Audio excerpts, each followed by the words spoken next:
I love stories about accidental entrepreneurs, and I think that's sort of what happened with you. 1998, the founder comes to you and I think 2 or 3 other colleagues who work in the store and says, hey, look, I want to retire, and would you guys like to buy this business? What was your reaction? The first thing I said was, you know what you pay me. I have no money. How am I possibly going to buy this store from you? I'm Guy Raz, and welcome to The Way Up, presented by Square, a new series where I sit down with entrepreneurs immersed in the day-to-day of building a business. We'll talk about the ups and downs that define their journeys and the communities critical to their success. Today, I'm talking to Pete Mulvihill, co-owner of Green Apple Books, a group of independent bookstores that San Franciscans have loved for over 6 decades. Pete, welcome. Thanks, Guy.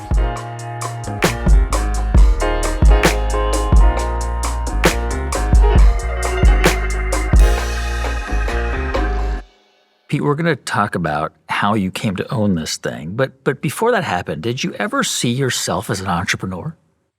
No, and in fact, I still have a problem with that title. I feel more like a caretaker of something that someone else created, less that I created this store because I didn't, and more of like the next generation who keeps it going.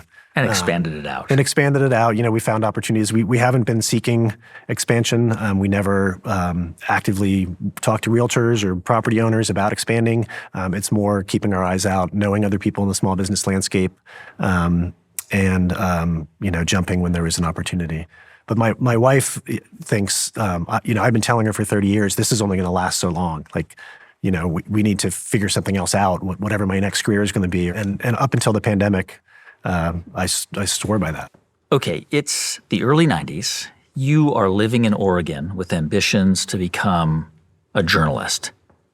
You somehow end up in San Francisco, and you get a job at Green Apple Books, a bookstore that was founded in, I think, the late 60s by this guy, Richard Savoy. Tell me how that happened. How did you end up there? I had gotten into the University of Oregon for journalism, and my college roommate had spent the summer driving around the West trying to decide where to live. The University of Oregon had not offered me much of a scholarship, so I wasn't thinking I was going to go there. And then they called me in mid-August and said, hey, we've got a full scholarship and a stipend. You got to be here in 10 days. And the same day, my college roommate called and he said, I'm in San Francisco. Should I get a 1-bedroom or a 2-bedroom? So you had 2 choices, either go to graduate school or go to this friend's house. The friend had a 2-room apartment. So what'd you do?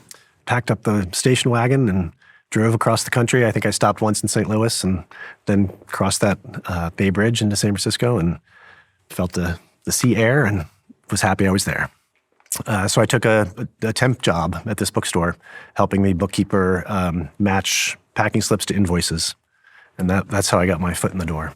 Eventually, I mean, you were clearly doing a really good job because you kept getting promoted, and then you become an assistant manager while also pursuing a graduate degree in writing at night. Even once you were promoted to assistant manager, did you still think that this was still a temporary thing in your life? Yeah. I didn't imagine a future of owning a bookstore. It had never crossed my mind. I was actually a library kid.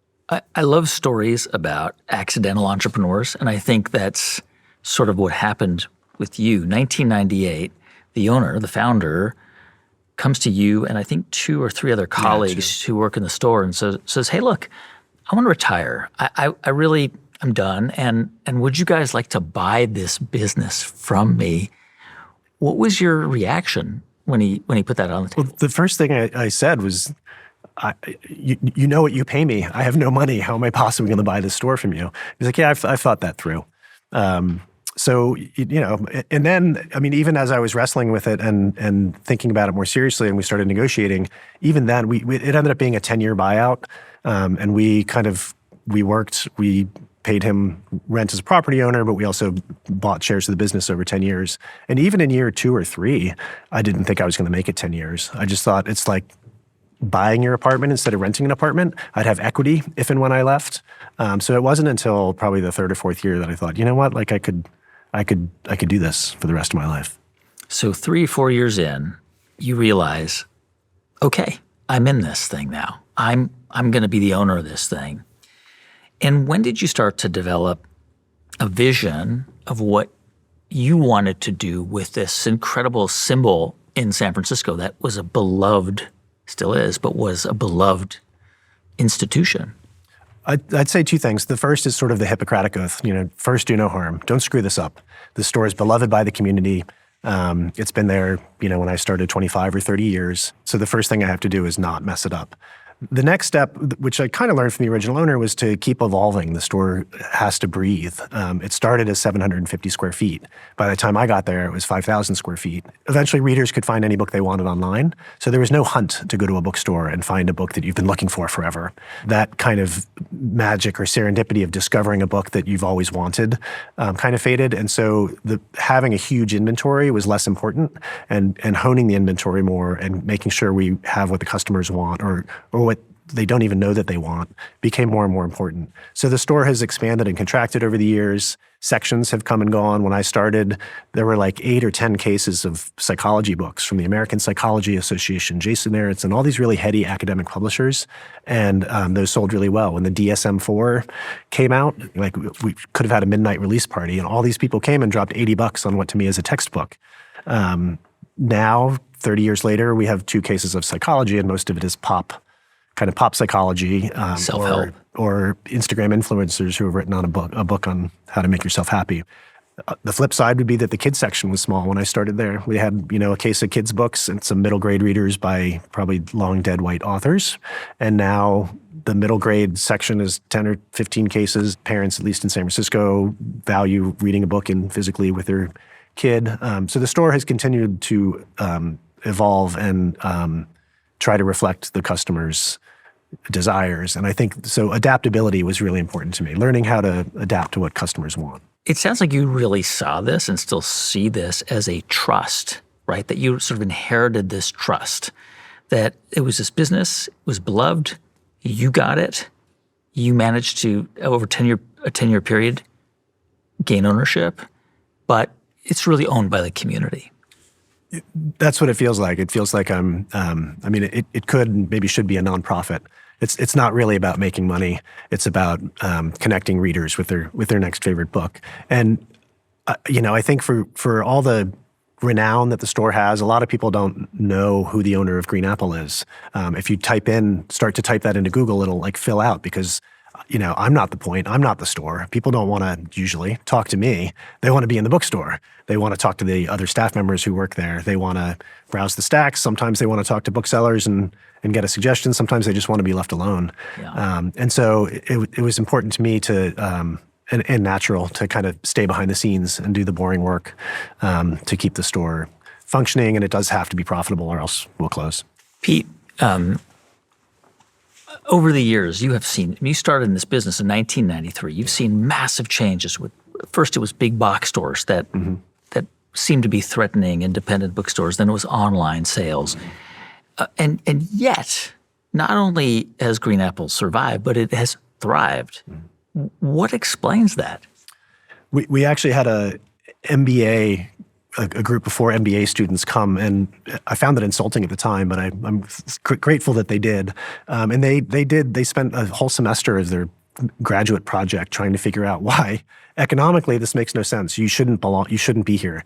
Everybody can buy what you sell for less. People have to leave their house or apartment. You have massive inefficiencies. Your technology is terrible. And we worked on all those things. Our technology has improved, and we did develop e-commerce and all that, but they came down to their analysis was 4 things. One was duty. That it was kind of the shop local message. If you don't spend your money here, then your neighborhood's going to look different. The store will close. The second was beauty. People find beauty in it. They find beauty in the worn stairs. They find beauty in the 8 kinds of flooring. They find beauty in the books. The third was community, and that's I can't overstate the importance of community. People need to get out of the house sometimes and see other people and get off their computers and off their screens. And so, there's that idea of third place. There's home and there's work, and there needs to be somewhere else for people to go. For some people, it's the gym. For some people, it's the bar. For our people, it's the bookstore. So that's kind of the community part. The last one is discovery. It's a place where people can come in and they might have an idea of what they want or have something specific they want, but normally they leave with more than they want. They find things that they didn't know they wanted. People come up with a pile of books and I say, oh, it looks like a successful trip. And they said, yeah, I came in for just this one. And I'm like, well, that's how we get you. So the idea that you can discover something that you didn't know you wanted. And online shopping is very efficient. It's probably pretty cost-effective, but there's not a lot of joy in discovering something. And then, of course, you got to wait a couple days for it to show up. So we do have that advantage of instant gratification. And Saturday morning, the kids section is packed because all the parents are on their way to the birthday. And they didn't think on Monday to order something that would be here in time. And so they're like, oh, let's go to Green Apple and stock, buy the birthday gifts. How did you first connect with Square? We were selling books. We call it the knuckle scraper. It was a hard, heavy piece of plastic that had some sort of imprint from the bank, and we would put down a carbon copy thing and put the card there and do that and scrape our knuckles. I was doing the knuckle scraper, and somebody came up to me and they had a dongle, and they said, you can just plug this in and take credit card payments over your phone. And I'm like, what? That was our initial exposure to Square. And to be able to sell books off-site, not use this paper thing, turn it into the bank, wait 3 days, it was kind of like, duh. That was our start. And I actually didn't switch to them as a credit card processor right away. We had what I thought was a better deal through our trade association, and I like saving money where I can. And it's really important in our business to minimize costs. So eventually I did give Square a chance at winning our business just on purely economic terms, and they handily did. And now it's a full service, sort of suite of tools. How do you use things like the Square dashboard? One of the most helpful tools is being able to keep locations separate and yet have them all together on one dashboard. So as we added locations, we just kind of added another space, and I can lump the sales all together, or I can separate the sales so I can analyze which stores are doing what. We can look at sales by time of day. You've been open 7 days a week, 12 hours a day for 50 years, basically. Almost 60, yeah. With some interruptions. And I've read that you've had everything from marriage proposals, celebrity encounters, occasional heart attacks. It happens. A lot has happened at that bookstore, and you've seen a lot. And I think at one point, there's some famous San Francisco celebrities, Robin Williams, Ali Wong, have come in through the store. Lots of people have come in through the store. Yeah, everything that can happen, as you said. In being open for a long time, it was 12 hours a day. For 57 years, everything that can happen in the world happens in the bookstore, from animal encounters to heart attacks and marriage proposals. We do have our share of celebrities here and there. We're not LA, but we have a few local celebrities. I heard a story that one time somebody came up to you and said, "Hey, is that Robin Williams? Can I talk to him?" Yeah, they said, no, the person came up to me at the counter on a quiet, rainy night and said, "Is that who I think it is?" And I said, "Yeah." And they said, "Can I go talk to him?" And I pointed at Robin Williams and said, "Yeah." And they went up to the guy next to Robin Williams and said, "Dr. Sachs, I love everything you've written." Yeah. Oliver Sacks, of course, who Robin Williams played in Awakenings. In Awakenings. And I just love that our customers were more starstruck by the writer and the thinker than the movie star, even though Robin Williams was more than that. Pete, March of 2020, COVID hits, and it really hit San Francisco hard. Everything shuts down. I imagine that there was a moment, or maybe many moments, where you wondered whether Green Apple Books would make it. The community rallied around you and the store. Tell me what happened. They sure did. And this is when I finally told my wife, "See, I told you this wasn't going to last forever." And of course, 6 weeks later, I was eating crow again because the community rallied. The store was completely closed for at least 6 weeks before we could even let someone, serve somebody at the front door. And then it was a couple months after that where it was only employees inside. So we did have an e-commerce site, but it had, I think over the first 10 years, it did about $1 million worth of sales. And then we did $1 million worth of sales in 3 months. And that's because of the community. I think people looked up and they saw their neighborhood shuttered and they went, oh no, they could see what the storefront in their neighborhood would look like if they didn't spend their money at locally owned businesses. But the community support was, it's what, woke us up every day. And my business partner and I were delivering books to neighbors on our cars and our bikes. And we had management teams at home fulfilling orders through a wholesaler on their computers. And we only had a certain number of logins, so we had to take turns. We just kind of scrambled and did what we could. And again, the community rallied. People bought books from us. Some people just literally gave us money.